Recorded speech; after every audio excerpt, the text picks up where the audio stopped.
Well, I hope you don't mind a story from time to time. I like to tell stories and break up my regular classes so people don't zone out too badly. And I don't do much of that in videos. But maybe I'll tell you another Richard story later on. Anyway, what are we going to do this time? Well, okay, cosine theta equals 3/4. What does that mean? Okay, well, now we learned that cosine is the it's the adjacent divided by the hypotenuse. Alright, so here is the adjacent side is 3. The hypotenuse is 4. Relative to angle theta. So cosine theta is 3 divided by 4, adjacent over hypotenuse. Alright, now this exercise is use that information and write out all 6 trigonometry functions. Alright, it's a good exercise. You do a couple of these or enough of these, and you really get comfortable with all the trig functions and what they mean. Well, first of all, I'm going to need to know the opposite side, and the opposite side is well, if it's x, y, z, this will be y. So Pythagorean Theorem says that 3 squared plus y squared equals 4 squared. 3 squared plus y squared equals to 4 squared. All right, so 9 plus y squared is 16. Subtract 9, y squared would be 7, wouldn't it? So if y squared is 7, that means this side is the square root of 7. Alright, so here's what's I think interesting. A trigonometric value defines a triangle. A triangle. Now, it doesn't mean the triangle is, say, 3 feet and square root of 7 feet and 4 feet, because the triangle could be 6, 2 times the square root of 7, and 8. It could be twice as large. And so it just describes similar triangles with those proportions. So remember from geometry, similar triangles may be different sizes, but they have the same proportions. They look the same, they just, one may be larger than the other. Those are similar triangles. So it describes a triangle, or could be a triangle with this size, but there's a whole rash of similar triangles with these proportions. All right, I hope that makes sense. Okay, so, but it does define a triangle, and so let's go through the list here. We have the cosine of theta is 3/4. Sine theta would be opposite over hypotenuse, so that's square root of 7 over 4. Tangent theta, it's either sine divided by cosine, which would be, a little messy, or it's opposite over adjacent, which would be the square root of 7 over 3. So here opposite over adjacent is easier to deal with, isn't it? Okay, square root of 7 over 3. And don't pull out the calculator for that. It's this is an exercise in learning the ratios. The ratios defined by these trig functions. Alright, so that's cosine. What's 1 over cosine? It's secant. So secant theta would be 4 over 3. The reciprocal of sine is cosecant. Cosecant theta is 4 over the square root of 7. And I'll come back to this in a minute. Reciprocal of tangent is cotangent. So cotangent theta is 3 over the square root of 7. Okay, now I'm kind of fine with that, but a textbooks still prefer usually to rationalize denominators. So what does that look like? If I multiply top and bottom by the square root of 7, on top I have 4 square roots of 7, down below I've got 7. There you go. And likewise over here, if I rationalize the denominator, I'll get 3 square roots of 7 over 7. So there you have it. Now, why do textbooks like this? Well, it really is an old tradition that before we had calculators, if you wanted a square root number, most of the time you just look it up in the back of a math book. All math books had tables with square roots and cube roots and logarithms and trigonometric values and things like that. And it had a real practical purpose, because if you wanted to calculate, for example, 4 divided by the square root of 7, well, the square root of 7 is a decimal number. And if you rationalize it, the denominator, 4 times the square root of 7 divided by 7, that's a lot easier. If you have to do arithmetic, no calculator, because it's a lot easier to divide by 7 than to divide by a decimal, long decimal number. Okay, so it was much quicker. Arithmetic was much easier. You're dividing by a integer rather than a square root number. So it might be a good idea to just adopt that habit. Just when you're doing practice problems from your textbook, you can check the answer in the back. It's normally in that form. But don't go to the calculator, because most textbooks don't give you the decimals on problems like this, because no one really cares. Now in the real world, if you need it, you pull out a calculator, you get the decimals. But learning this stuff, it's not so valuable. All right, so now what else? We never said what the angle is. What is the angle? And so let me.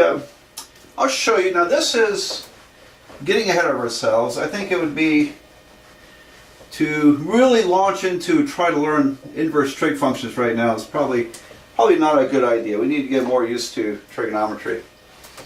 But I'll just tell you that we can find the angle here, and if we go from this, theta, angle theta is the inverse cosine of 3/4. Well then, what do you do with that?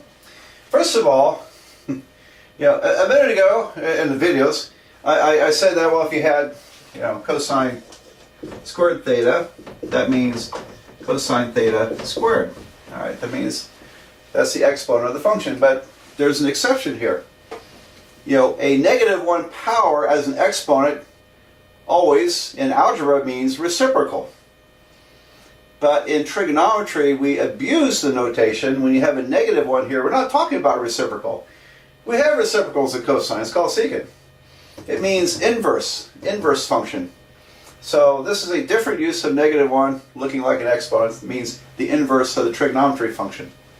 And it's an angle. So pull out my calculator. First of all, I want to see what mode I'm in.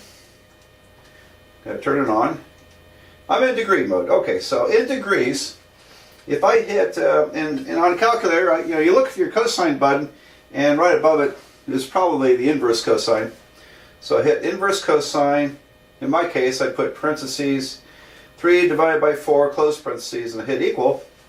And it's about 41.4 degrees. So it's about 41.4 degrees. All right, so we have a way of figuring angles if we know what a trig function looks like. And now if you did the inverse sine of square root of 7 divided by 4, you'll still get 41.4 degrees. Okay, so anyway, that's just kind of a glimpse into our future in this course. We're interested in angle measurements too, and so that's important. Okay, I think I'll do another one of these, and then we'll push forward from there.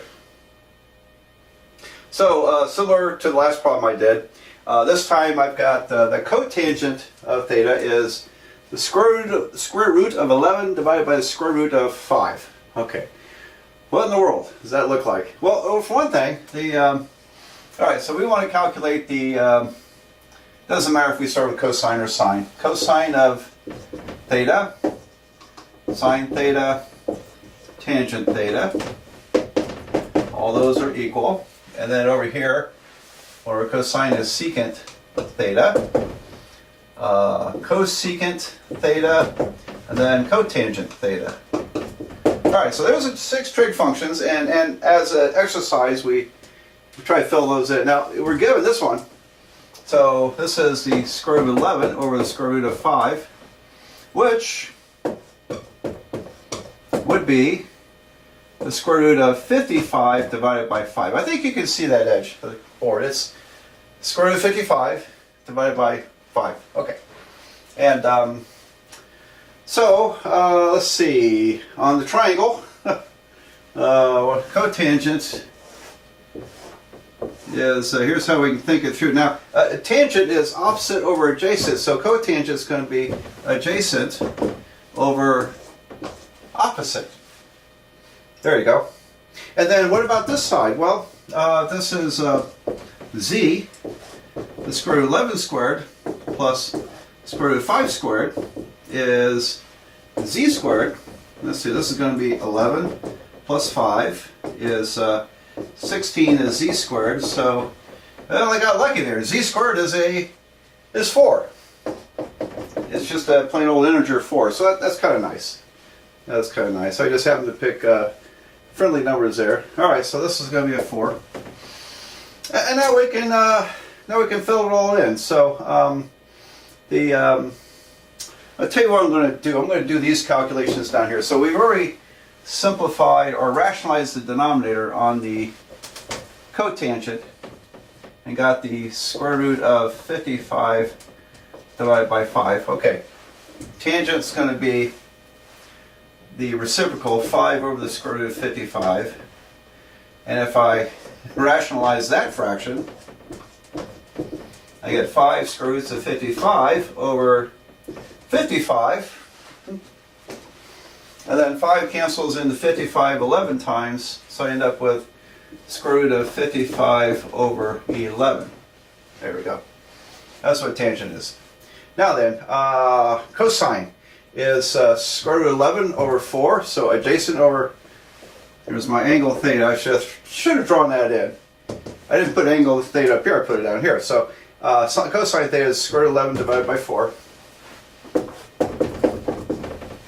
Sine is the opposite over hypotenuse, square root of 5 over 4.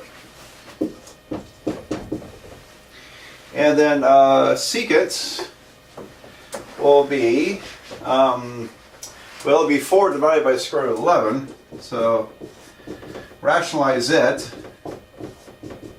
And we get 4 square roots of 11 divided by 11. So 4 square root of 11 over 11. And finally, cosecant is this reciprocal, 4 over the square root of 5. So if I multiply top and bottom by the square root of 5, I get 4 square roots of 5 over 5. All right, so 4 square roots of 5 over 5. There they are. So that's the that's all the trig functions for that triangle. And again, we could calculate an angle of this. Let me see. If I did if I use sine, the inverse sine of there it is.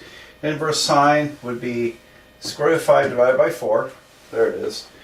Parentheses square root of 5 and then divide by 4. Inverse sine of that is about 33.99 degrees.